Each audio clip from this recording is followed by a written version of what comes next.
في مدينة أثينا حيث الديمقراطية وحرية الكلام، كان هناك رجل يطرح أسئلة لم يجرؤ أحد على طرحها. اسمه سقراط. لم يكتب كتابا، لم يترك مخطوطات، لكنه ترك أثرا في العقول.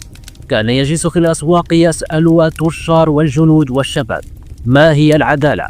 ما هو الخير؟ لكن أسئلته لم تكن بريئة، كانت تهز يقين الناس وتكشف جهلهم. البعض رآه معلما، والبعض الآخر رآه خطرا على المدينة. وفي سنة 399 قبل الميلاد وقف سقراط أمام المحكمة، اتهموه بإفساد عقول الشباب وبإنكار آلهة المدينة. لم يدافع على نفسه بالهروب أو التوسل، بل قال: الحقيقة أثمن من الحياة.